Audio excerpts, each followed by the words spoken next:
In 1984, a 31-second television commercial did something almost no ad ever does. It escaped advertising, it entered language. Suddenly, people weren't just ordering burgers, they were questioning claims, challenging authority, calling out exaggeration, and they were doing it with three words: "Where's the beef?" The line came from a Wendy's commercial that at first glance looked simple.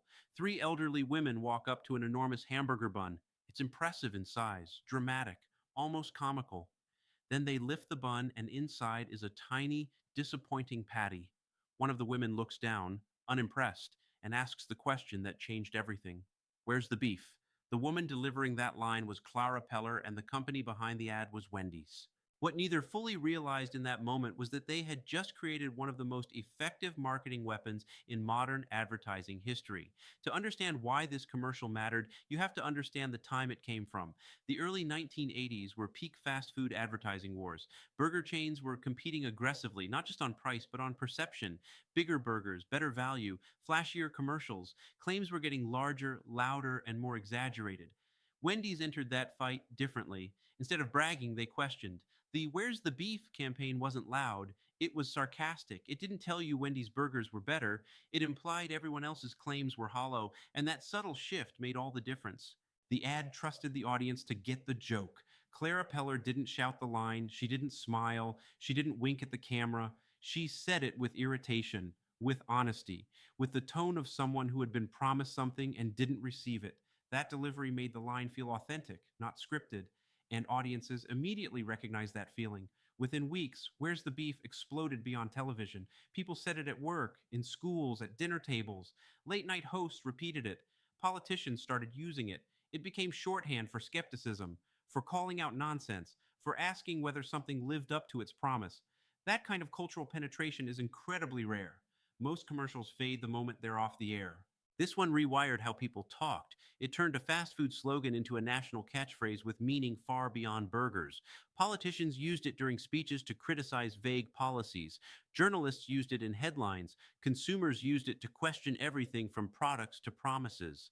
Wendy's had unintentionally given the country a rhetorical tool, and that's why the campaign mattered. It didn't just sell hamburgers, it reframed the conversation. From a business perspective, the impact was immediate. Wendy's sales jumped significantly. Brand recognition skyrocketed. The company suddenly felt sharp, confident, and honest in a marketplace crowded with noise. They didn't need to show charts or comparisons. They let humor do the work. But culturally, the campaign did something even bigger. It showed that advertising didn't have to insult intelligence to be effective. It could be clever, it could be critical, it could align itself with the consumer rather than talk at them. Clara Peller became a star almost overnight, not because she was glamorous, not because she was polished, but because she was relatable. She represented the consumer's voice, the one asking the obvious question everyone else was avoiding. That was revolutionary. Up until that point, most advertising positioned brands as authorities. This campaign flipped that dynamic. It positioned the customer as the judge and competitors as defendants whose claims didn't hold up under scrutiny. The phrase worked because it was flexible. You could apply it to anything: a movie trailer that overpromised, a product that didn't deliver, a speech that said a lot without substance. "Where's the beef?" became a way to demand accountability. And once a slogan reaches that level, it stops belonging to the brand that created it. Wendy's understood this better than most companies of the era. They leaned into the success without over explaining it. They let the line breathe. They trusted the audience to carry it forward. Eventually, like all cultural moments, it faded.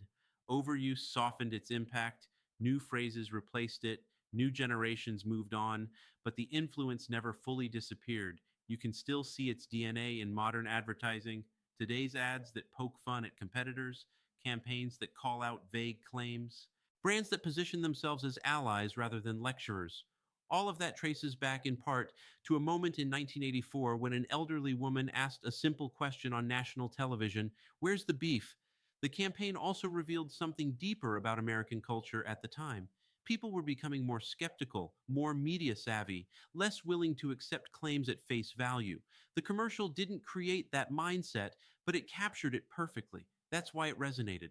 Great advertising doesn't force behavior. It reflects what people already feel and gives it language. Wendy's did that better than almost anyone with this campaign. Clara Peller didn't just sell hamburgers, she voiced a national mood. And that's why decades later, the line still rings familiar. Even if you weren't alive when the commercial aired, you know the phrase. You know what it means. You know when to use it. That's legacy. The 1984 Wendy's Where's the Beef commercials matter because they proved that humor can be sharper than hype, that simplicity can outperform spectacle, and that sometimes the most powerful message isn't what you say about yourself, but what you ask about everyone else, all from one line, one look, and one perfectly timed question.